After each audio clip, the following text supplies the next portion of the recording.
প্রথম টেস্টে ৮ উইকেটে জিতে বাংলাদেশের ইতিহাস, নিউজিল্যান্ডের মাটিতে প্রথম টেস্ট জয়।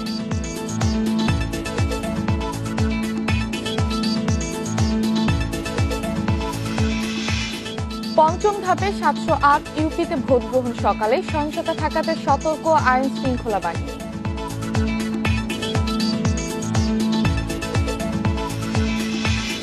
ওমিক্রন ঠেকাতে কঠোর হচ্ছে সরকার, ৭ দিনের মধ্যে বিধিনিষেধ, মাস্ক ছাড়া বাসে ওঠা নিষেধ।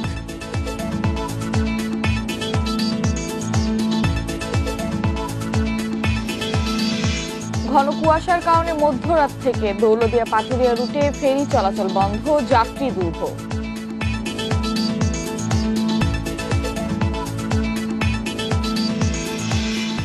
এবং ওমিক্রন আতঙ্কের মধ্যেই মিলল করোনার নতুন ধরন ইহু, বিশ্বে একদিনে ২.৫ লাখ রোগী।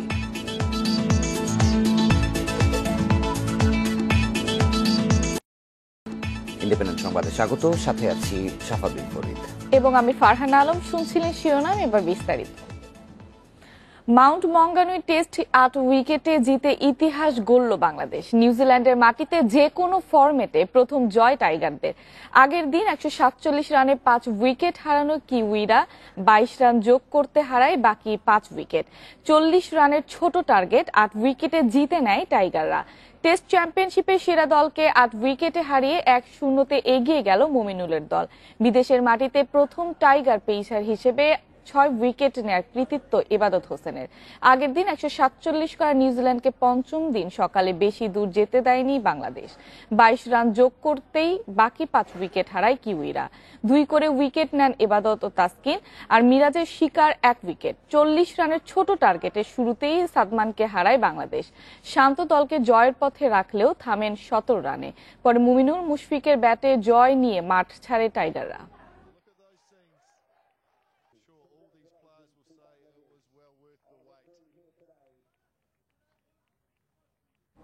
মাউন্ট মঙ্গানুই টেস্টে জিতে ইতিহাস গড়ল বাংলাদেশ। এই ম্যাচ নিয়ে বিশ্লেষণ করতে বার্তা কক্ষ থেকে আমাদের সাথে যোগ দিচ্ছেন সহকর্মী মোহাম্মদ নাজিম। নাজিম, নিউজিল্যান্ডের মাটিতে প্রথম জয়, তো টেস্টে দুর্বল বাংলাদেশ সেই ফরম্যাটে টেস্ট চ্যাম্পিয়নকে হারানো, কিভাবে মূল্যায়ন করবেন আপনি? লোপা, যদি বলতে হয় আসলে যে একটা অবিস্মরণীয় কিংবা অবিশ্বাস্য একটি জয় পেয়েছে বাংলাদেশ। কারণ হচ্ছে যে গতকালকে মানে বাংলাদেশ অনেকটা জয়ের উপলক্ষ তৈরি করে ফেলেছিল ইবাদত হোসেনের কারণে। সেই ইবাদত হোসেনই আজকে দেখা গেছে যে বাকি যে নিউজিল্যান্ড ব্যাটার যে ছিল তাদেরকে মোটামুটি সকালবেলা রস টেইলর যে অভিজ্ঞ ব্যাটার ছিল তাকে ফিরিয়ে তারপর সেই জয়ের উপলক্ষ বলতে গেলে খুব অল্প রানেই বেঁধে রেখেছিল বাংলাদেশ। ২২ রান যোগ করেছিল শুধুমাত্র কিউই ব্যাটাররা, তারপরে দেখা গিয়েছে যে বাকি ৫ উইকেট পড়ে যায়। তো এখন বাংলাদেশের জন্য আসলে এই টেস্ট চ্যাম্পিয়নকে হারানো এটা আসলে অবিস্মরণীয়। কারণ এই ক্ষেত্রে বলা যায় সেটা হচ্ছে যে বাংলাদেশ এই খারাপ সময়ের মধ্যে দিয়ে যাচ্ছে, যে বিশ্বকাপের পর থেকে টি-20 বিশ্বকাপের পর থেকে বাংলাদেশ খুব একটি বাজে সময় পার করেছিল। ঘরের মাঠে পাকিস্তানের বিপক্ষে হোয়াইট ওয়াশ, টি-20তেও হেরেছিল এবং দ্বিতীয় চক্রে টেস্ট চ্যাম্পিয়নশিপের দ্বিতীয় চক্রে যে পাকিস্তানের বিপক্ষে হোয়াইট ওয়াশ হয়েছিল। দেখা গেছে এরপর যে খারাপ একটা সময় যাচ্ছে বাংলাদেশের সময়, এটা হচ্ছে যে নতুন বছরে ঘুরে দাঁড়ানোর একটা চেষ্টা ছিল। এখন তারুণ্য নির্ভর দল বলা যায়, কারণ হচ্ছে যে সাকিব তামিম নেই, সেই দলটাকে মানে মুমিনুল কিভাবে পরিচালনা করবেন কিংবা কিভাবে উজ্জীবিত রাখবেন সেই একটা চ্যালেঞ্জ ছিল। সেই চ্যালেঞ্জটা আসলে প্রথম বছরে মানে বলতে গেলে দেখা যায় যে ২০২২-এর নতুন বছরে বাংলাদেশ একটি জয় দিয়ে শুরু করলো। সেটা হচ্ছে বাংলাদেশের টেস্ট ইতিহাসের জন্য যে অবিস্মরণীয় একটি জয়। আর সবচেয়ে বড় একটি সিগনিফিকেন্ট দিক যদি বলা যায় সেটা হচ্ছে যে বাংলাদেশ ৩৩ দেখায়, মোটামুটি বলা যায় ৩৩ দেখায় নিউজিল্যান্ডের মাটিতে প্রথম জয় পেয়েছে যে কোনো সংস্করণে। এর আগে দেখা গেছে যে নিউজিল্যান্ডের মাটিতে অনেকবার গিয়েছিল, হেরে এসেছে, হোয়াইট ওয়াশ হয়ে এসেছে কিংবা কোনো ধরনের কোনো সাফল্য ছিল না। তো সেই ক্ষেত্রে বলা যায় যে বাংলাদেশের জন্য এটা আসলে একটা অবিশ্বাস্য সাফল্য। কারণ হচ্ছে বাংলাদেশ প্রথম টেস্ট জিতেছে এবং তারুণ্য নির্ভর একটি দল নিয়ে জিতেছে। এটাতে এই বার্তা দেওয়া যায় সেটা হচ্ছে যে বাংলাদেশের পাইপলাইন এখন দেখা যায় যে একটা সুনির্দিষ্ট পথে চলছে কিংবা একটা দল হিসেবে খেলার চেষ্টা করছে। কারণ আগে যেরকম ইন্ডিভিজুয়াল পারফরমেন্স ছিল, সাকিব তামিম কিংবা মুশফিক ব্যক্তিগত অর্জনের মাধ্যমে তারা তাদের দেখা গিয়েছে যে দলকে হয়তোবা একটা সাফল্যের দ্বারপ্রান্তে নিয়ে গেলেও সেই সাফল্যটা পাচ্ছিল না। কিন্তু এখন দেখা গেছে বাংলাদেশ একটা দল হিসেবে খেলেছে। যদি আমি একটু মূল্যায়ন করতে চাই সেটা হচ্ছে যে প্রথম ইনিংসে যদি বাংলাদেশের ব্যাটারদের কথা যদি বলতে চাই, জয়, মুমিনুল, শান্ত কিংবা বাকি যারা ছিলেন যে মানে মোটামুটি তারা একটা দল হিসেবে খেলেছেন। সেঞ্চুরির আক্ষেপ ছিল অবশ্যই নিঃসন্দেহে, কিন্তু তারপরও বাংলাদেশ একটা দল হিসেবে খেলে বাংলাদেশ মানে মোটামুটি একটা ভালো প্রথম ইনিংসের শুরুটা ভালো পেয়েছিল এবং দেখা গিয়েছে যে সেটাই অনেকটা প্রায় জয়ের জন্য একটি মঞ্চ তৈরি করে দিয়েছিল। আর আরেকটি বিষয় যদি বলা যায় সেটা হচ্ছে যে ইবাদতের কথা যদি বলা যায়, তাকে নিয়ে মানে মোটামুটি দেখা গেছে যে রাহিকে বাদ দিয়ে তাকে দলে নিয়ে একটা অনেকটা মোটামুটি অনেক ধরনের কথা সমালোচনা হচ্ছিল, যে নির্বাচকদের কথাবার্তা কিংবা দলের মানে মানে দেখা গেছে যে কোচের নিয়ে অনেক কথাবার্তা হয়েছিল। কিন্তু সেই সমালোচনার জবাব সে আসলে পারফরমেন্সই দিয়েছেন, কারণ দেখা গেছে যে প্রথম ইনিংসে যদিও কার্যকরী ছিলেন না, কিন্তু দ্বিতীয় ইনিংসে সে দেখিয়েছেন যে তার লাইন লেন্থে ঠিক মতো সে ভেরিয়েশন এনে কিংবা মোটামুটি সে কিউই ব্যাটারদের সে একাই ধসিয়ে দিয়েছেন বলা যায়, এবং সে ম্যাচ সেরার পুরস্কারও পেয়েছেন। সো এটা আসলে বাংলাদেশের জন্য মানে নতুন বছরের জন্য এটা আসলে সবচেয়ে বড় প্রত্যাশিত জয়, কারণ প্রথম চক্রে বাংলাদেশ আসলে কি দেখা গেছে কোনো জয় পায়নি, কিন্তু দ্বিতীয় চক্রে বাংলাদেশ টেস্ট চ্যাম্পিয়নশিপের দ্বিতীয় চক্রে প্রথম জয়টাই পেয়েছে এবং টেস্ট চ্যাম্পিয়নদেরকে হারিয়ে পেয়েছে। নাজিম, আপনাকে ধন্যবাদ। বার্তা কক্ষ থেকে এতক্ষণ আমাদের সাথে যুক্ত ছিলেন সহকর্মী মোহাম্মদ নাজিম। পঞ্চম ধাপে 708টি ইউনিয়ন পরিষদে ভোট গ্রহণ আজ সকাল 8টা থেকে শুরু হয়ে একটানা ভোট গ্রহণ চলবে বিকেল 4টা পর্যন্ত। সহিংসতার শঙ্কা থাকায় নির্বাচনের সুষ্ঠু পরিবেশ বজায় রাখতে সর্বোচ্চ সতর্ক অবস্থানে প্রশাসন। পঞ্চম ধাপে 40টি ইউনিয়ন পরিষদে ভোট গ্রহণ হবে ইভিএমে।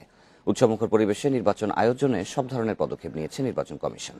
ভোট কেন্দ্রগুলোতে ম্যাজিস্ট্রেট ছাড়াও মোতায়েন থাকছে আনসার, বিজিবি, র্যাব ও পুলিশ।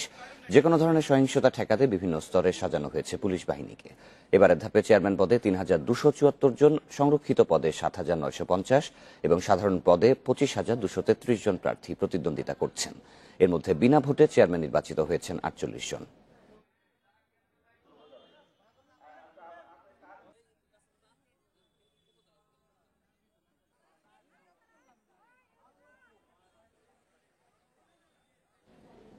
পঞ্চম ধাপের ইউনিয়ন পরিষদ নির্বাচনের ভোট গ্রহণের বিষয়ে আরো জানাতে এবার চট্টগ্রাম থেকে যোগ দিচ্ছেন সহকর্মী আহসান রিটন। রিটন, চট্টগ্রামে ভোট গ্রহণের দিনের সর্বশেষ চিত্র কেমন দেখছেন? নিরাপত্তা ব্যবস্থা এবং আইন শৃঙ্খলা বাহিনী যারা রয়েছেন এবং নির্বাচন কমিশন কি ধরনের পদক্ষেপ নিয়েছে আজকের নির্বাচনকে ঘিরে? দেখুন, চট্টগ্রামের আজকে 3টি উপজেলায় 24টি ইউনিয়নে পঞ্চম ধাপের যে নির্বাচন সেটি অনুষ্ঠিত হবে। আপনি দেখেছেন গতকালকে থেকে আসলে ইউনিয়ন পরিষদের যে সমস্ত জায়গায় ভোট গ্রহণ হবে সেখানে পুলিশ, র্যাবের পাশাপাশি বিজিবির টহল ইতিমধ্যে শুরু হয়েছে। আমরা দেখেছি আজকে সকালে বেশ কিছুক্ষণ আগে 3টি উপজেলায় 17 জন ম্যাজিস্ট্রেটও তারা আসলে যে তাদের যে দায়িত্ব সেটি পালন করার জন্য তারা সেখানে পৌঁছে গেছেন। আমরা বলে রাখি যে আজকে 24টি ইউনিয়নের মোট 220টি ভোট কেন্দ্রের 1127টি বুথে ভোট গ্রহণ অনুষ্ঠিত হবে এবং এখানে এই ভোটকে আসলে সুষ্ঠু এবং সবার কাছে গ্রহণযোগ্য করার জন্য নির্বাচন কমিশনের পক্ষ থেকে যত ধরনের ব্যবস্থা নেওয়ার কথা সেটি তারা নিয়েছেন। আমরা দেখেছি গতকালকে থেকে নানা রকমের টহল এখানে চলছে এবং স্থানীয় যে প্রশাসন আছে তারা আসলে বেশ তৎপর রয়েছেন। এখনো আসলে ভোট গ্রহণ হতে এখনো প্রায় 1 ঘন্টা বাকি রয়েছে, সেই কারণে আমরা যেটি দেখছি যে লোকজনের উপস্থিতি এখনো পর্যন্ত খুব কম। পাশাপাশি আরেকটি বিষয় বলে রাখি যে আজকে আসলে প্রচন্ড রকমের ঠান্ডা পড়ছে এবং পাশাপাশি কুয়াশাটাও আসলে বেশ প্রতিযোগিতা দিয়ে বাড়ছে। সঙ্গত কারণে এখনো পর্যন্ত ভোট কেন্দ্রের আশপাশে আমরা কোনো লোকজনকে দেখিনি। আমরা প্রত্যাশা করছি যে আসলে 8টায় যখন ভোট শুরু হবে এবং সূর্যের প্রখরতাও যখন বাড়বে তখন হয়তো মানুষের ঢেউ আমরা দেখতে পারবো। আমরা ইতিপূর্বে যে ইউপি নির্বাচন এখানে অনুষ্ঠিত হয়েছিল সেখানে আমরা দেখেছি আসলে প্রচন্ড অর্থাৎ আমরা বেশ কয়েক বছর ধরে যে ভোটের মাঠে যে জনশূন্যতা দেখছিলাম সেটি কাটিয়ে আমরা দেখেছি বেশ উৎসাহ উদ্দীপনা নিয়ে এখানে ভোট দিতে লোকজন এসেছেন। আজকেও আমরা প্রত্যাশা করছি এবং প্রশাসন যে পরিমাণ ব্যবস্থা নিয়েছে তাতে করে তারাও আসলে মনে করছেন যে আসলে একটি জনমুখর একটি নির্বাচন অনুষ্ঠিত হবে। সেই বিষয়টিকে মাথায় রেখে তারা যত রকমের ব্যবস্থা নেন সবকিছু নিয়েছেন। আমরা একটু বলে রাখি যে আমরা এই মুহূর্তে চট্টগ্রামের বোয়ালখালী এলাকায় আছি। এখানে মোট 25 জন চেয়ারম্যান পদে প্রার্থিতা 25 জন প্রার্থী তাদের যে কাঙ্ক্ষিত লক্ষ্যে পৌঁছানোর জন্য তারা লড়াই করে যাচ্ছেন এবং এটি নিয়ে তাদের যে কয়েকদিন ধরে প্রচার প্রচারণা ছিল সেখানে বেশ উৎসবমুখর পরিবেশে তারা আসলে তাদের যে প্রচার প্রচারণা সেটা চালিয়েছেন। এখনো পর্যন্ত কোনো রকমের অপ্রীতিকর ঘটনা ছাড়া আজকের দিন পর্যন্ত তারা এসছেন এবং আমরা প্রত্যাশা করছি সবার অংশগ্রহণ একটি সুন্দর সুষ্ঠু নির্বাচন আজকে অনুষ্ঠিত হবে। এই হচ্ছে চট্টগ্রাম থেকে ইউনিয়ন পরিষদের আজকের পঞ্চম দফার যে ভোট তার এই মুহূর্তকার পর্যন্ত সর্বশেষ পরিস্থিতি। পঞ্চম ধাপের ইউনিয়ন পরিষদ নির্বাচনে ভোট গ্রহণের আগের পরিস্থিতি জানাচ্ছিলেন সহকর্মী আহসান রিটন। দেশে করোনায় আরো 6 জনের মৃত্যু হয়েছে, এর মধ্যে পুরুষ 4 এবং নারী 2 জন। এ নিয়ে মোট প্রাণহানি হলো 87 জনের। 852টি ল্যাবে 24 ঘন্টায় 19,838 নমুনা পরীক্ষায় করোনা শনাক্ত হয়েছে 775 জনের। পরীক্ষা বিবেচনায় শনাক্তের হার 3.91%। মঙ্গলবার স্বাস্থ্য অধিদপ্তরের বিজ্ঞপ্তিতে জানানো হয়, দেশে মোট করোনা আক্রান্তের সংখ্যা দাঁড়ালো 15,87,915 জনে। সুস্থ হয়েছেন আরও 185 জন। এ নিয়ে মোট সুস্থ 15,49,956 জন।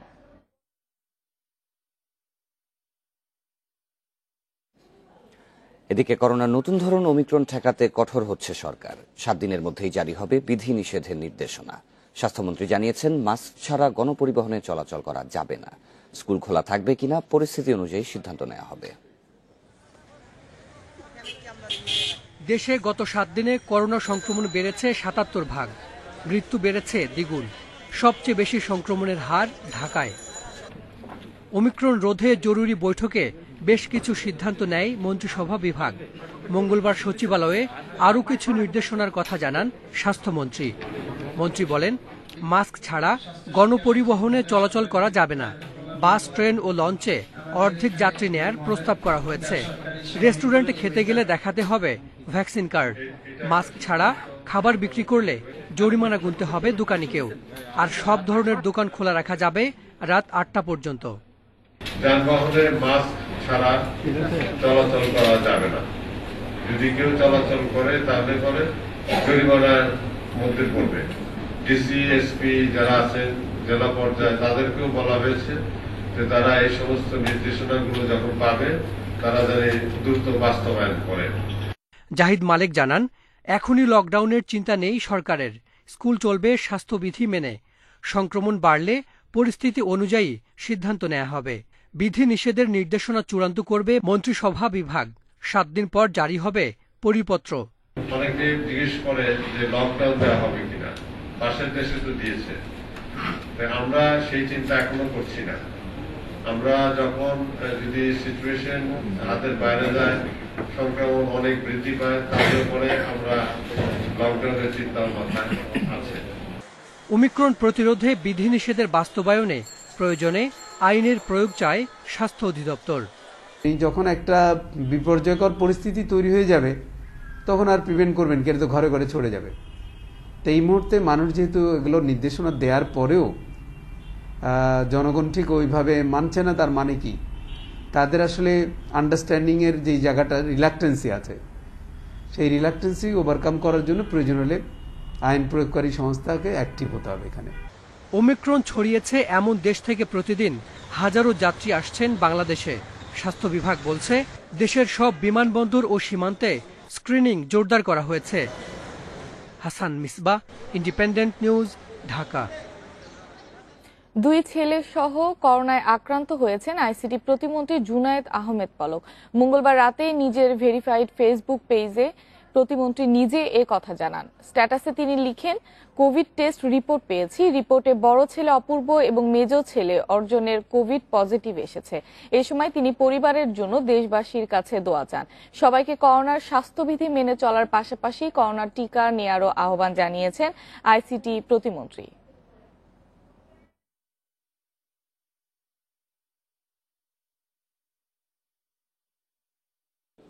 ঘন কুয়াশার কারণে মঙ্গলবার মধ্যরাত থেকে দৌলতদিয়া পাটুরিয়া রুটে বন্ধ রয়েছে ফেরি চলাচল। দুর্ঘটনা এড়াতে রাত 1:30 থেকে ফেরি পারাপার বন্ধ করে দেয় বিআইডব্লিউটিসি কর্তৃপক্ষ।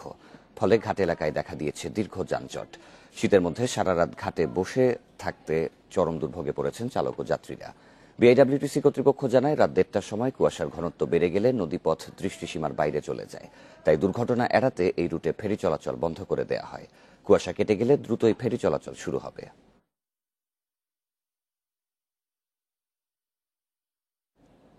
ফেরিঘাট পরিস্থিতির আরো বিস্তারিত জানাতে এবার রাজবাড়ী থেকে যোগ দিচ্ছেন সহকর্মী শামীম রেজা। শামীম, আবহাওয়া পরিস্থিতির ব্যাপারে আবহাওয়া অফিস থেকে কোনো তথ্য পেয়েছেন কিনা? ঘন কুয়াশার পরিমাণ কখন কমতে পারে এবং মধ্যরাত থেকে যেহেতু ফেরি চলাচল বন্ধ, জনদুর্ভোগ কেমন?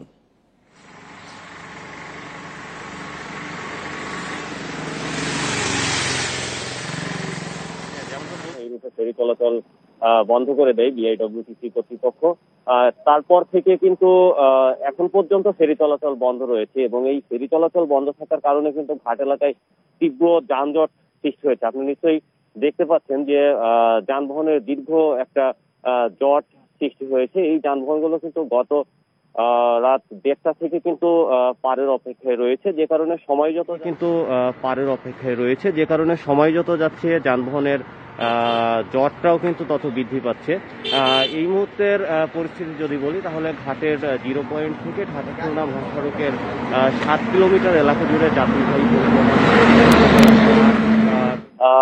প্রাইভেট কার, মাইক্রোবাস এবং রোগীবাহী অ্যাম্বুলেন্স এবং দীর্ঘ সময় এই শীতের মধ্যে থেকে চালক এবং যাত্রীরা কিন্তু প্রচন্ড দুর্ভোগের শিকার হচ্ছেন। বিশেষ করে নারী যাত্রীদের কথা যদি বলি তাহলে তারা কিন্তু আরো বেশি দুর্ভোগের শিকার হচ্ছেন, কেননা এই ঘাটের আগে কিন্তু পর্যাপ্ত শৌচাগার ব্যবস্থা না থাকে তাদের দুর্ভোগের মাত্রাটা কিন্তু আরো দ্বিগুণ হচ্ছে। আর বিআইডব্লিউটিসির সঙ্গে কথা বলেছি, তারা যেটা বলছেন যে রাত 1:30 থেকে কুয়াশার ঘনত্ব বৃদ্ধি পাওয়ার কারণেই এই রুটে ফেরি চলাচল বন্ধ করে দেওয়া হয়। এখনো কুয়াশার যে পরিস্থিতি তাতে করে ঘাট এলাকার চারপাশ এখনো কুয়াশাচ্ছন্ন রয়েছে, যে কারণে তারাও সঠিকভাবে বলতে পারছেন না কখন নাগাদ এই রুটে ফেরি চলাচল শুরু হবে। তবে তারা ধারণা করছেন যে বেলা 10টার পরে হয়তো এই রুটে ফেরি চলাচল শুরু হতে পারে। তো সবকিছু মিলিয়ে এখন পর্যন্ত যেটা বলতে পারি যে যাত্রী এবং চালকরা কিন্তু প্রচন্ড দুর্ভোগে রয়েছে এবং এই দুর্ভোগটা ফেরি চলাচল শুরু না হওয়া পর্যন্ত কিন্তু চলতেই থাকবে। আর একটা বিষয় জানিয়ে রাখি যে যদিও বা ফেরি চলাচল যখন থেকে শুরু হবে তখন থেকে কিন্তু মানুষের যে দুর্ভোগ বা যাত্রী এবং চালকদের যে দুর্ভোগ, সেই দুর্ভোগটা কিন্তু থেকেই যাবে, কেননা যে যানবাহনগুলো পারের অপেক্ষায় রয়েছে ফেরি চলাচল শুরু হলে এই যানবাহনগুলো কিন্তু ফেরিতে উঠতে 4 থেকে 5 ঘন্টা পর্যন্ত অপেক্ষা করতে হবে এবং ভোরবেলায় অর্থাৎ সকাল থেকে দেশের দক্ষিণ পশ্চিম অঞ্চল থেকে যে যানবাহনগুলো ফেরে আসবে সেই যানবাহনগুলো কিন্তু আবার এই সিরিয়ালের পিছনে যোগ হবে। সেজন্য সেই যে দুর্ভোগ, সেই দুর্ভোগটা কিন্তু সারাটা দিন ধরে চলবে। তো এই ছিল এখন পর্যন্ত আমার কাছে ফেরিঘাটের সবশেষ খবর। ঘন কুয়াশায় ফেরি চলাচল বন্ধের বিষয়ে রাজবাড়ী থেকে জানাচ্ছিলেন সহকর্মী শামীম রেজা। উত্তরাঞ্চলে বইছে শৈত্যপ্রবাহ। টানা কয়েকদিন ধরে তাপমাত্রা কম থাকায় বেড়েছে শীতের প্রকোপ। সবচেয়ে বেশি ভোগান্তি আর দুর্ভোগে নিম্ন আয়ের খেটে খাওয়া মানুষ। শীত পরিস্থিতি নিয়ে জানাতে নীলফামারী থেকে আমাদের সাথে যোগ দিচ্ছেন সহকর্মী মাহমুদ আল হাসান। মাহমুদ, নীলফামারীতে আজ তাপমাত্রা কত আর শীতজনিত রোগের প্রকোপ বেড়েছে কিনা আমাদের জানাবেন। জেলার ডিমলা আবহাওয়া অফিস আজ সকাল 6টায় জেলার সর্বনিম্ন তাপমাত্রা রেকর্ড করেছে 10.5 ডিগ্রি সেলসিয়াস, যেটি গতকাল সকালেও এই তাপমাত্রা ছিল এবং গতকাল রাত 9টায় একই তাপমাত্রা ছিল। এই জেলা কিন্তু হিমালয়ের খুব কাছাকাছি হওয়ায় প্রথম সময় থেকেই কিন্তু শীতের তীব্রতা অনেক বেশি থাকে। পৌষের এই সময় কিন্তু ঘন কুয়াশা, হিমেল হাওয়া এবং সকাল পর্যন্ত কিন্তু সকাল 10টা 11টা পর্যন্ত সূর্যের দেখা না পাওয়ায় কিন্তু সবচেয়ে বেশি দুর্ভোগে রয়েছেন খেটে খাওয়া মানুষ, যারা শ্রমজীবী, বিভিন্ন কলকারখানা এবং মাঠে কাজ করেন। এবং শীত বাড়ার সাথে সাথে কিন্তু পাল্লা দিয়ে হাসপাতালগুলোতে বয়স্ক এবং শিশু যারা রয়েছেন তারা কিন্তু শীতজনিত বিভিন্ন রোগে হাসপাতালে বহির্বিভাগ এবং অন্তঃবিভাগে চিকিৎসা নিচ্ছেন। নীলফামারী জেনারেল হাসপাতাল সহ জেলার যে অন্য 5 উপজেলা রয়েছে সেই উপজেলা হাসপাতালগুলোতে আমরা কথা বলেছি, সেখানে কিন্তু প্রতিনিয়ত রোগীর সংখ্যা বাড়ছে, বিশেষ করে শিশু এবং বৃদ্ধ রোগীরা যারা শ্বাসকষ্ট, নিউমোনিয়া সহ অন্যান্য শীতজনিত রোগে হাসপাতালের বহির্বিভাগে চিকিৎসা নিচ্ছেন এবং যারা একটু বেশি গুরুতর তারা কিন্তু হাসপাতালে ভর্তি হচ্ছেন। এছাড়াও জেলার যে কমিউনিটি ক্লিনিকগুলো রয়েছে সেই কমিউনিটি ক্লিনিকের স্বাস্থ্যকর্মী এবং কমিউনিটি হেলথ কেয়ার প্রোভাইডারদের সাথে আমরা কথা বলেছি। গ্রামাঞ্চলের একদম প্রত্যন্ত গ্রামাঞ্চলে যারা শীতজনিত বিভিন্ন রোগে ভুগছেন বা তারা শীতজনিত বিভিন্ন রোগের বুঝতে পারছেন, তারা কিন্তু এই কমিউনিটি ক্লিনিকগুলোতে এসে প্রাথমিক চিকিৎসা নিচ্ছেন এবং কমিউনিটি ক্লিনিকের স্বাস্থ্যকর্মীরা কিন্তু আমাকে জানিয়েছেন যে যাদের রোগটি, যাদের সিমটম অতি গুরুতর দেখা দিচ্ছে তাদেরকে কিন্তু জেলা হাসপাতাল বা সদর হাসপাতালগুলোতে, উপজেলা স্বাস্থ্য কমপ্লেক্সগুলোতে পাঠিয়ে দিচ্ছে। আমরা জেলা প্রশাসকের সাথে কথা বলেছি, সেখানকার ত্রাণ এবং দুর্যোগ শাখা থেকে যে কম্বল বা শীতবস্ত্র বিতরণ করার কথা ছিল সেগুলো কিন্তু ইউনিয়ন পরিষদ নির্বাচন 4র্থ ধাপে শেষ হয়েছে, 5ম ধাপে নির্বাচন আজ রয়েছে। যেই উপজেলাগুলোতে নির্বাচন শেষ হয়েছে সেই উপজেলাগুলোতে কিন্তু শীতবস্ত্র বিতরণ কার্যক্রম উপজেলা প্রশাসনের পক্ষ থেকে বিভিন্ন ইউনিয়ন পরিষদ এবং পৌরসভা শুরু করেছে। তবে আমরা বিভিন্ন প্রত্যন্ত অঞ্চলে যে অসহায় দরিদ্র ছিন্নমূল মানুষ রয়েছে তাদের সাথে কথা বলেছি যে এখন পর্যন্ত কিছু কিছু এলাকায় কিন্তু এখনো সরকারি শীতবস্ত্র পৌঁছায়নি। তবে বেশ কিছু বেসরকারি স্বেচ্ছাসেবী সংগঠন, বিভিন্ন ফেসবুক গ্রুপ, বিভিন্ন এসএসসি বেস ভিত্তিক গ্রুপ, তারা কিন্তু এই অসহায় দরিদ্র এবং ছিন্নমূল মানুষদের জন্য কিন্তু শীতবস্ত্র বিতরণ কার্যক্রম কিন্তু অব্যাহত রেখেছে। তো নীলফামারী থেকে এই ছিল আমার কাছে শীত সম্পর্কিত সর্বশেষ তথ্য। নীলফামারী থেকে এতক্ষণ আমাদের সাথে যুক্ত ছিলেন মাহমুদ আল হাসান। মধ্যপ্রাচ্যের 5টি রুটে টিকিটের দাম কমানোর ঘোষণা দিয়েছে রাষ্ট্রীয় পতাকাবাহী প্রতিষ্ঠান বিমান বাংলাদেশ এয়ারলাইন্স। বিমানের 50 বছর পূর্তিতে মঙ্গলবার এক বিজ্ঞপ্তিতে এই তথ্য জানানো হয়েছে। এতে বলা হয়, মধ্যপ্রাচ্যের জেদ্দা, রিয়াদ, দাম্মাম, দুবাই ও আবুধাবি রুটে আসন খালি থাকলে নতুন টিকিট কেনায় এই ভাড়া কার্যকর হবে। তবে ভাড়ার নিম্নস্তর আগের মতোই চালু থাকবে বলে বিজ্ঞপ্তিতে জানানো হয়েছে। বিজ্ঞপ্তিতে আরও জানানো হয়, ঢাকা জেদ্দা রুটে ইকোনমি ক্লাসের প্রতিটি টিকিটের একমুখী সর্বোচ্চ ভাড়া ৭২,৪৫৫ টাকা থেকে কমিয়ে ৬৪,৮২০ টাকা করা হয়েছে।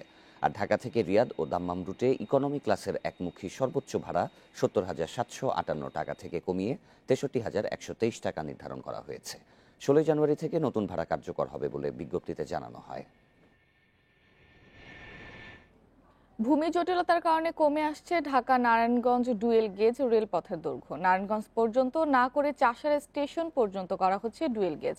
প্রকল্প সংশ্লিষ্টরা বলছেন, চাষারা থেকে নারায়ণগঞ্জ পর্যন্ত ৩০০ মিটার জমি বেহাত হওয়ায় ডাবল লাইন করা যাচ্ছে না। পুরো রেলপথটি ডাবল লাইন না হলে সুফল আসবে না বলে মনে করছেন সংশ্লিষ্টরা। নারায়ণগঞ্জের চাষারা স্টেশন, এখান থেকে নারায়ণগঞ্জের মূল স্টেশন পর্যন্ত ৬২ ফুট প্রস্থে জমি ব্রিটিশ আমলে অধিগ্রহণ করে ইস্টার্ন বেঙ্গল রেলওয়ে। তবে পরবর্তীতে সিএস এবং আর এর জরিপে নারায়ণগঞ্জ রেলগেট থেকে ওই জমির ৩১ কাঠা ব্যক্তিগত মালিকানায় রেকর্ড হয়ে যায়। ফলে Dhaka Narayanganj dual gauge rail line নির্মাণ প্রকল্প থামছে চাষারায়। বরাদ্দ না থাকায় নারায়ণগঞ্জ স্টেশন এলাকার ৫১% জমি অধিগ্রহণ করা যাচ্ছে না। তাই আপাতত এই প্রকল্পের চাষারা থেকে নারায়ণগঞ্জ অংশটি বাদ রেখে বাকি কাজ চলছে। এরই মধ্যে প্রকল্পের কাজ শেষ হয়েছে ৭৯%। রেল লাইনের যে পরিমাণ জায়গা দরকার, আমরা ডাবল লাইনকে ঢুকাইতে পারতেছি না, এবং সেটা ২ নম্বর গেটের পরে যে গোলায় আছে আমাদের এখানে, এটা 10 ডিগ্রি কার্ভ আছে। কার্ভের মাথা পর্যন্ত, শেষ মাথা পর্যন্ত নিয়ে এসে আমাদেরকে আপাতত স্থগিত করে রাখতে হবে, যার পরিমাণটা, দৈর্ঘ্যটা হলো মাত্র ৩০০ মিটার। এই ৩০০ মিটার জায়গা আমরা ঢুকতে পারলে আমরা এই স্টেশন ইয়ার্ডের সঙ্গে আমরা কানেক্ট করতে পারি। প্রকল্প সংশ্লিষ্টরা বলছেন, ভবিষ্যতে জমি অধিগ্রহণের মাধ্যমে লাইনটি ডাবল করা হবে। আর এবছরের ডিসেম্বরের মধ্যে প্রকল্পের কাজ শেষ হবে বলেও আশা তাদের। ওই ৩০০ মিটার জায়গায় রেলের জমিটা, ওখানে রেলের কোনো জমি নাই, অর্থাৎ রেকর্ডে নাই। তো ভবিষ্যতে ওখানে এই প্রকল্পর পরে আবার আরেকটা প্রকল্প যে নিয়ে আমরা ওখানে জমি অধিগ্রহণ করে চাষারা থেকে নারায়ণগঞ্জ পর্যন্ত ওই অংশ ২ কিলোমিটার ডাবল লাইন আমরা করে দেব। অত্যাধুনিকভাবে নির্মাণ করা রেলপথে প্রতিদিন প্রায় ৫০,০০০ ট্রেন চালানো সম্ভব হবে। আর ট্রেনের গতি থাকবে ১২০ থেকে ১৩০ কিলোমিটার। ২০১৫ সালের জানুয়ারিতে Dhaka Narayanganj dual gauge rail line নির্মাণের অনুমোদন দেওয়া হয়। ব্যয় ধরা হয় ৩৭৯ কোটি টাকা। প্রকল্পের কাজ শেষ হওয়ার কথা ছিল ২০১৭ সালের জুনে। আল আমিন হোসেন, ইন্ডিপেন্ডেন্ট নিউজ, ঢাকা। কক্সবাজারে স্বামী সন্তানকে জিম্মি করে নারী ধর্ষণ মামলা তদন্ত চলাকালে কোনো মন্তব্য কাম্য নয়। এই ঘটনায় বিচার বিভাগীয় তদন্ত চেয়ে করা রিটের শুনানিতে হাইকোর্ট বলছে, আইনশৃঙ্খলা বাহিনী এখনই ভিন্ন ভিন্ন মত দিলে জনমনে বিভ্রান্তি তৈরি হতে পারে। বিচারপতি এম ইনায়েতুর রহিম ও বিচারপতি মোহাম্মদ মুস্তাফিজুর রহমানের বেঞ্চ রিটটি মুলতবি করেন। কক্সবাজারে স্বামী সন্তানকে জিম্মি করে এক নারীকে ধর্ষণের ঘটনায় তোলপাড় সারা দেশ। নড়ে চড়ে বসে আইনশৃঙ্খলা বাহিনীর সদস্যরা। গ্রেপ্তার হয়েছে মামলার প্রধান অভিযুক্ত আশিক সহ এজাহারভুক্ত সব আসামি। এ ঘটনায় মামলা হয় কক্সবাজার মডেল থানায়। বিচার বিভাগীয় তদন্ত চেয়ে হাইকোর্টে রিট করেন এক আইনজীবী। শুনানিতে রিটকারী আইনজীবী ঘটনার তদন্ত নিয়ে আইনশৃঙ্খলা বাহিনীর ভিন্ন ভিন্ন বক্তব্যের কথা আদালতকে জানান। এ সময় কোনো ঘটনার তদন্তকালে কে কতটুকু কথা বলবে তা নিয়ে নীতিমালা করার তাগিদ দেয় আদালত। সুপ্রিম কোর্টের হাইকোর্ট বিভাগ অসন্তোষ প্রকাশ করে বলেছেন যে আমরা ওনার রায় দিয়েছেন ইতিপূর্বে, রায়ের মধ্যে বলা হয়েছে যে তদন্ত চলাকালীন একটা যে প্রেস ব্রিফিং দেওয়া বা মিডিয়ার সাথে কথা বলার ব্যাপারে একটা নীতিমালা থাকা দরকার, যে কোন যেটা ইচ্ছা যেন সুষ্ঠু তদন্ত কোনোভাবে ব্যাহত না হয়, হ্যাম্পার না হয়। শুনানিতে আদালত বলেছে, এক এজেন্সি আরেক এজেন্সিকে সহযোগিতা করতে পারে, তবে তদন্ত কর্মকর্তাদের কথা কম বলাই ভালো, কারণ ভিন্ন ভিন্ন তথ্যে বিভ্রান্তি তৈরি হতে পারে। ভিকটিমকে র্যাবই উদ্ধার করেছে এবং ভিকটিম থেকে পাওয়া তথ্যই র্যাব বলেছে। পাশাপাশি পুলিশ যে টুরিস্ট পুলিশ যে তদন্ত করছেন তারাও ভিকটিম থেকে প্রাপ্ত তথ্য নিয়েই স্টেটমেন্ট করেছে। দুইটার ভিন্নতা থাকার কারণেই এইটা অ্যানোমালি তৈরি হয়েছে এবং এই ক্রেডিবিলিটি নষ্ট হতে পারে এই তদন্ত রিপোর্টের, এবং মানুষের এবং পর্যটকদের আস্থার সংকট থাকতে পারে। তদন্ত শেষ না হওয়া পর্যন্ত রিটটি মুলতবি করে হাইকোর্ট। রিটে স্বরাষ্ট্র সচিব ও আইজিপি সহ 7 জনকে বিবাদী করা হয়েছে। জান্নাতুল ফেরদাউস Tanvi, independent news, Dhaka. Narayanganj city corporation নির্বাচনে মোট ভোটারের প্রায় অর্ধেক নারী। তাই জয় পরাজয় নির্ধারণের লাগাম এবারে নারী ভোটারদের হাতে। তাই প্রার্থীদের মূল টার্গেট নারী ভোটার। তাদের মন জয় করতে দিচ্ছেন নানা প্রতিশ্রুতি। নারায়ণগঞ্জ সিটি নির্বাচনে মোট ভোটার 5,18,351 জন। এর মধ্যে নারী ভোটার রয়েছে 2,57,498 জন। তাই এবারের নির্বাচনে জয় পরাজয়ের মূল ভূমিকা রাখবে নারী ভোটাররা। নারী ভোটারদের মন জয়ে প্রার্থীরা বাড়ি বাড়ি গিয়ে দিচ্ছেন নানান প্রতিশ্রুতি। আওয়ামী লীগের প্রার্থী জোর দিচ্ছেন নতুন কর্মসংস্থানে। অন্যদিকে নারী বান্ধব পরিবেশ গড়ে তোলার আশ্বাস স্বতন্ত্র প্রার্থী অ্যাডভোকেট তৈমুর আলম খন্দকারের। নারীর ক্ষমতায়নের জন্য এবং নারীর আর্থসামাজিক উন্নয়নের জন্য প্রজেক্ট আছে, আমি সেগুলি নিয়ে কাজ করছি। আমি সকলকে নিয়ে কাজ করার জন্য পরিকল্পনা করব ইনশাল্লাহ। মহিলা ভোটারদের জন্য তাদের নিরাপত্তা সহ তাদের কর্মসংস্থানের ব্যবস্থা করা হবে এবং তাদের এলাকা এলাকায় তাদের জন্য আলাদা কমিউনিটি সেন্টার করা হবে। নারীদের নিরাপত্তা নিশ্চিত সহ স্বাস্থ্য ও নতুন কর্মসংস্থানের সুযোগ সৃষ্টি করবে এমন প্রার্থীকে মেয়র হিসেবে বেছে নিতে চান নারী ভোটাররা। সুন্দর সুশৃঙ্খল একটা নারীদের জন্য যাতে নারায়ণগঞ্জ শহর হয়, ওই রকম একটা শহর চাই আমরা মেয়রের কাছে। নারায়ণগঞ্জ শহর হলো শিল্পাঞ্চল এলাকা, প্রচুর নারী এখানে কাজ করে, কাজেই তাদের নিরাপত্তার প্রশ্নটি আগে আসবে। তারপরে আসছি আমি তাদের স্বাস্থ্যর কথা। নির্বাচন অবাধ ও সুষ্ঠু করতে কাজ করছে নির্বাচন কর্মকর্তারা। নির্বাচনকে অবাধ, সুষ্ঠু, নিরপেক্ষ করার জন্য আইনানুগ একটা নির্বাচন পরিচালনার লক্ষ্যে আমরা আমাদের কর্মকর্তাগণ মাঠে কাজ করছে। এবারের নির্বাচনে মেয়র পদে 7 জন প্রার্থী মাঠে থাকলেও মূল আলোচনায় আওয়ামী লীগের মেয়র প্রার্থী ডক্টর সেলিনা হায়াত আইভি ও স্বতন্ত্র মেয়র প্রার্থী advocate Taimur Alam Khandakar. Independent news desk. প্রাথমিক বিদ্যালয়ের শিক্ষার্থীদের পোশাক কেনার জন্য 1,440 কোটি টাকা বরাদ্দ দেওয়া হয়। 1 বছর পার হয়ে গেলেও পড়ে আছে 800 কোটি টাকা। সংশ্লিষ্টদের অভিযোগ, মন্ত্রণালয়ের গাফলতির কারণে সুফল পায়নি শিক্ষার্থীরা। গবেষকরা বলছেন, করোনার সময় এই টাকা দেয়া গেলে শিক্ষার্থী ঝরে পড়ার হার কমত। মুজিববর্ষ উপলক্ষে প্রাথমিক বিদ্যালয়ের শিক্ষার্থীদের পোশাক কেনার জন্য 1000 টাকা করে দেওয়ার ঘোষণা দেয় সরকার, যা উপবৃত্তির টাকার সাথে অভিভাবকের ব্যাংক অ্যাকাউন্টে পাঠিয়ে দেওয়ার কথা ছিল। গত বছর এই সিদ্ধান্ত নেওয়া হলেও বেশিরভাগ শিক্ষার্থী এখনো টাকা পায়নি। সরকার আমাদের স্কুল ড্রেসের জন্য টাকা দিয়ে, কিন্তু আমরা টাকা পাইনি। আমাদের মতন দিন মজুর করে বাচ্চারা পড়াই, এর পর আমরা কোনো সাহায্য পাইনি সরকারের থেকে। ড্রেস কেনার জন্য টাকা আমরা পাইনি। প্রাথমিক বিদ্যালয়ের 2.5 কোটি শিক্ষার্থীর পোশাক কেনার জন্য 1,440 কোটি টাকা বরাদ্দ দেওয়া হয়েছে। বছর শেষ হয়ে গেলেও খরচ হয়েছে 600 কোটি টাকা। বাকি 800 কোটি টাকা অব্যবহৃত রয়ে গেছে। অভিযোগ পাওয়া গেছে মন্ত্রণালয়ের শীর্ষ কর্মকর্তার গাফিলতির কারণে এই অবস্থা। তবে প্রাথমিক ও গণশিক্ষা প্রতিমন্ত্রী বলছেন, শিক্ষার্থীরা দ্রুত পেয়ে যাবে এ টাকা। আমরা কিছু টাকা দিয়ে ফেলছি অলরেডি।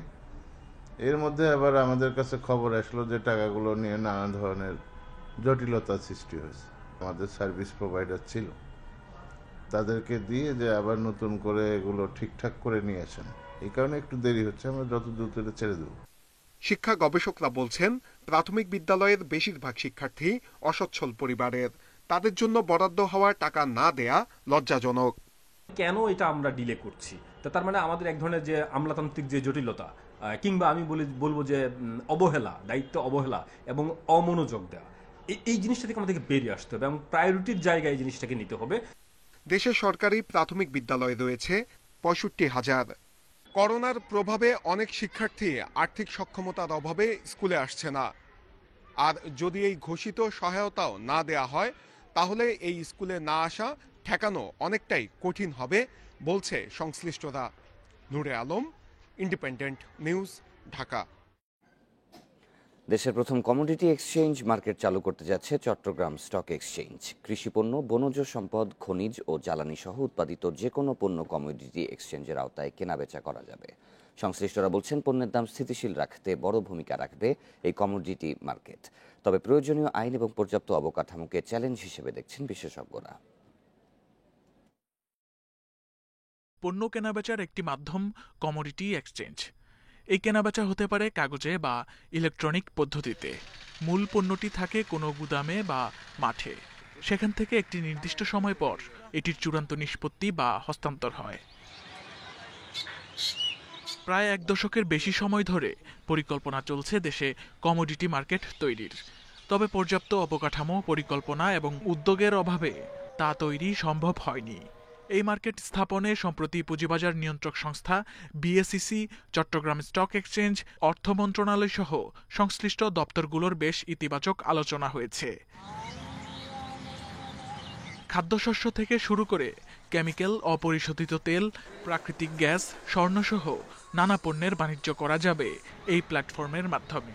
চট্টগ্রাম স্টক এক্সচেঞ্জ বলছে এর মাধ্যমে সরাসরি উৎপাদক এবং ক্রেতার মধ্যকার সমন্বয় ঘটানো সম্ভব হবে।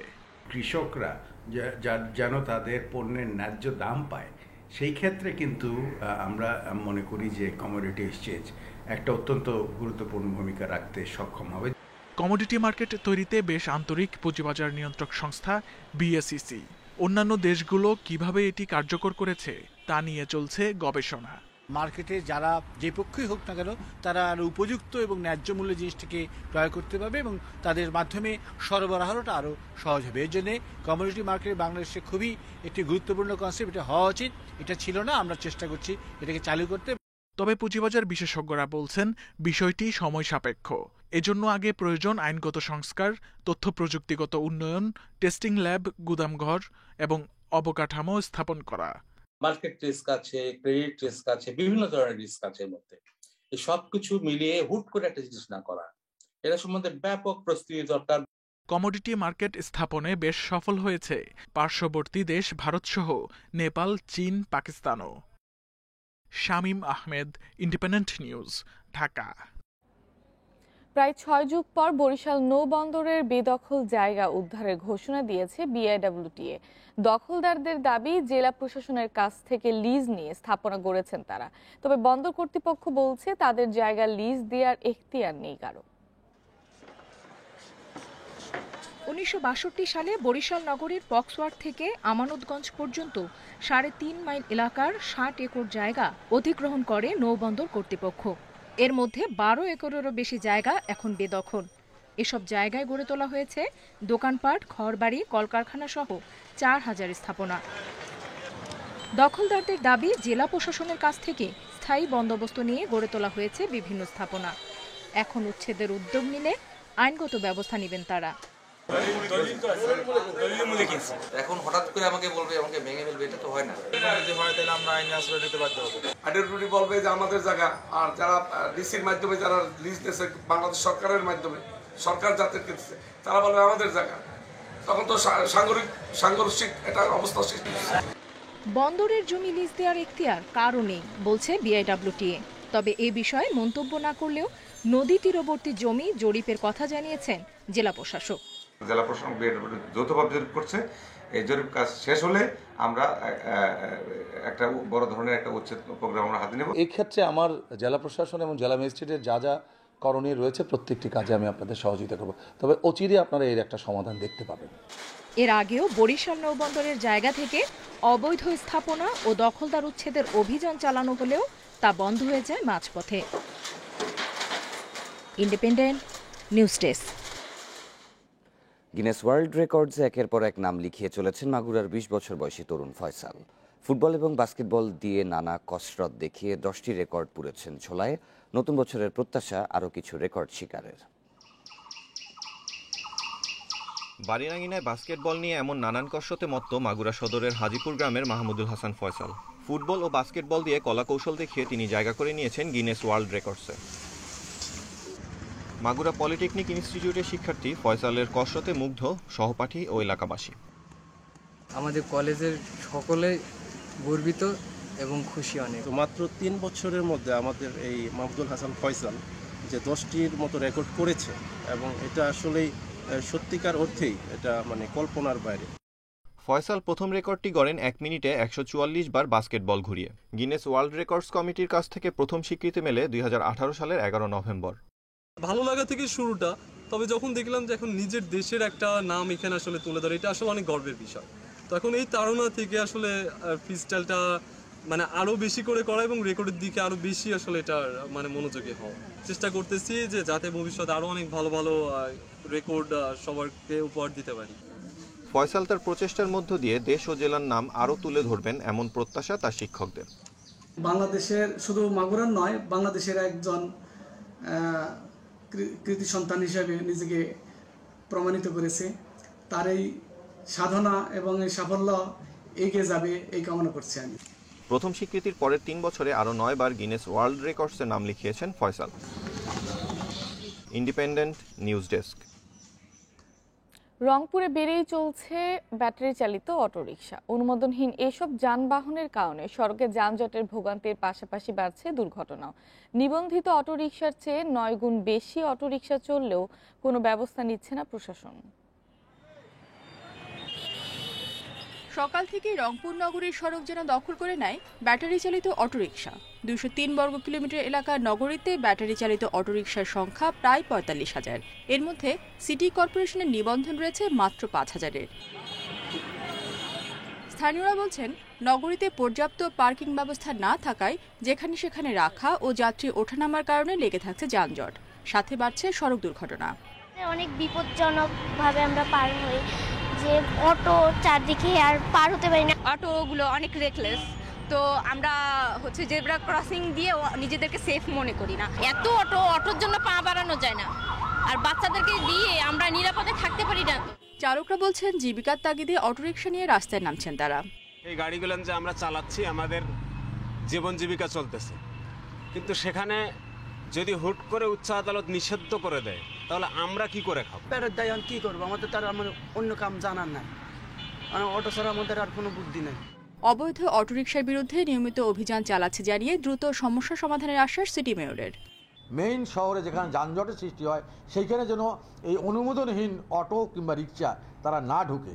হ্যাঁ, এখানে আমাদের রংপুর সিটি কর্পোরেশনের নির্ধারিত ম্যাজিস্ট্রেট দ্বারা আমরা মোবাইল কোড দিচ্ছি, চেকপোস্ট বসানো আছে, কিন্তু এই চেকপোস্টের মাঝেও পকেট রাস্তা দিয়ে হয়তো বা নিজের পেটের তাগিদে অনেকে ভিড়ে ঢুকে পড়ে, কিন্তু তাদেরকেও কিন্তু ট্রাফিক বিভাগ জরিমানার আওতায় নিয়ে আসতেছে।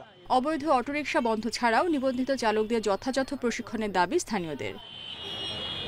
Independent news desk. ত্রিপুরায় ভারত বাংলাদেশ সীমান্তে আগামী বছরের মধ্যে কাঁটা তারের বেড়া দেওয়ার কাজ শেষ হবে। ভারতের সীমান্তরক্ষী বাহিনী বিএসএফ এর শীর্ষ কর্মকর্তার বরাতে এই তথ্য দিয়েছে ভারতীয় বার্তা সংস্থা পিটিআই। বিএসএফ এর মহাপরিদর্শক সুশান্ত কুমার নাথ বলেন, ভারতের উত্তর পূর্বাঞ্চলীয় রাজ্য ত্রিপুরায় বাংলাদেশ ভারত আন্তর্জাতিক সীমান্তের দৈর্ঘ্য 856 কিলোমিটার। 80 থেকে 85 ভাগে এরই মধ্যে কাঁটা তারের বেড়া দেওয়া হয়েছে। গত বছর ত্রিপুরার পূর্ব সেক্টরের বড় অংশে বেড়া দেওয়ার কাজ করা হয়েছে এবং 31 কিলোমিটার অংশে বেড়া সম্প্রসারণ হচ্ছে। তিনি আরও জানান, কাঁটা তারের বেড়া দেওয়া সহ ফ্লাড লাইট বসানোর কাজও চলছে। করোনার অতি সংক্রামক ধরন ওমিক্রন নিয়ে উদ্বেগের মধ্যে নতুন আরেকটি ধরনের খোঁজ পেয়েছেন ফ্রান্সের বিজ্ঞানীরা। ফ্রান্সের মেডিটেরানি ইনফেকশন সংস্থার গবেষকরা করোনার এই ধরনের নাম দিয়েছে IHU বা ইহু। গবেষকদের দাবি, ভাইরাসের নতুন এই ধরনটি অন্তত 46 বার মিউটেশন হয়েছে, তাই ইহুর বিরুদ্ধে লড়াইয়ে বর্তমান টিকাগুলো খুব বেশি কার্যকর নাও হতে পারে বলে ধারণা তাদের। ইহুর বৈজ্ঞানিক নাম B16402। এ পর্যন্ত ফ্রান্সের 12 জন নাগরিক ইহুতে আক্রান্ত হয়েছেন। তারা সবাই ক্যামেরুনে বেড়াতে গিয়েছিলেন।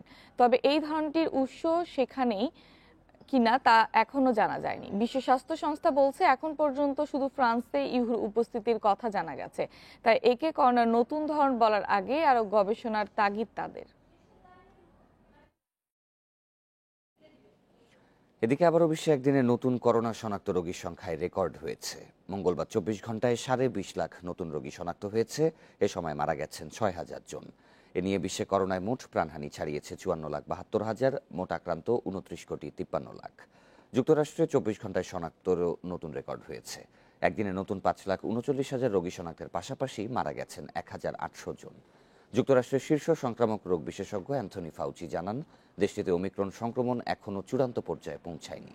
এদিকে মঙ্গলবার যুক্তরাজ্য এবং ফ্রান্সে 2 লাখেরও বেশি রোগী শনাক্ত হয়েছে। যুক্তরাজ্যে নতুন আক্রান্তদের 15% দ্বিতীয়বার সংক্রমিত হয়েছেন বলে জানিয়েছেন চিকিৎসকেরা। অন্যদিকে 3 জন করোনা রোগী শনাক্ত হওয়ায় আরেকটি শহর পুরোপুরি লকডাউন করেছে চীন। সমুদ্রপথে স্পেনে যাওয়ার পথে 2021 সালে 4,400 অভিবাসন প্রত্যাশীর মৃত্যু হয়েছে বলে ধারণা করা হচ্ছে। তাদের মধ্যে অন্তত 205 জন শিশু। পর্যবেক্ষক সংস্থা ওয়াকিং বর্ডার্স এ তথ্য দিয়েছে। সংস্থাটি বলছে, গেল বছরে নিখোঁজ অভিবাসীদের এই সংখ্যা 2020 সালের চেয়ে প্রায় দ্বিগুণ। ঝুঁকি। এদিকে জাতিসংঘের অভিবাসন বিষয়ক সংস্থা IOM জানিয়েছে 2021 সালে আফ্রিকার কাছে স্পেনের ক্যানারি দ্বীপে প্রবেশের চেষ্টাকালে 955 অভিবাসন প্রত্যাশীর মৃত্যু হয়েছে। 2014 সালের পর এটি এ দ্বীপে সবচেয়ে বেশি মৃত্যুর ঘটনা। সায়রা খান, ইন্ডিপেন্ডেন্ট নিউজ। এমবাপে হালান্ডকে পেতে ইউরোপিয়ান জায়ান্টদের লড়াই। সামার ট্রান্সফারে এমবাপের জন্য রিয়াল মাদ্রিদের 180 মিলিয়ন ইউরোর প্রস্তাবে রাজি হয়নি পিএসজি। ফ্রেঞ্চ জায়ান্টদের সঙ্গে তার চুক্তি শেষ হবে 6 মাস পর, তখন ফ্রি এজেন্ট হয়েই দল বদলাতে পারবেন। ইতালিয়ান ফুটবল এজেন্ট ব্রাঞ্চিনির দাবি, এই জানুয়ারিতেই এমবাপেকে নিতে তৈরি রিয়াল। এজন্য 50 মিলিয়ন ইউরোর প্রস্তাবও নাকি দিয়েছে স্প্যানিশ জায়ান্ট। অন্যদিকে শিগগিরই ভবিষ্যৎ গন্তব্য ঠিক করবেন আর্লিং হালান্ড। রিয়াল অথবা বার্সায় যে কোনো এক দলে ভিড়তে পারেন ডর্টমুন্ডের নরওয়েজিয়ান স্ট্রাইকার। সেই সিদ্ধান্ত 31 জানুয়ারির মধ্যেই জানা যাবে, এমন খবর দিচ্ছে গণমাধ্যম। জাতীয় অ্যাথলেটিক্সের লং জাম্পে স্বর্ণ জিতেছেন নৌবাহিনীর ইসমাইল হোসেন। 100 মিটার স্প্রিন্টে ব্যর্থ হলেও লং জাম্পে 7.26 মিটার অতিক্রম করে নিজের প্রত্যাবর্তন রাঙিয়েছেন তিনি। 110 মিটার হার্ডেলসে স্বর্ণ জিতেছেন একই দলের মাসুদ খান। দ্বিতীয় দিন শেষে 14টি স্বর্ণ, 9টি রৌপ্য সহ মোট 31টি পদক নিয়ে শীর্ষে নৌবাহিনী। 8টি স্বর্ণ, 13টি রৌপ্য সহ 28টি পদক নিয়ে দ্বিতীয় অবস্থানে আছে সেনাবাহিনী। তৃতীয় স্থানে বাংলাদেশ, আনসার ও ভিডিবি। 1টি স্বর্ণ, 2টি রৌপ্য সহ মোট 5টি পদক তাদের দখলে।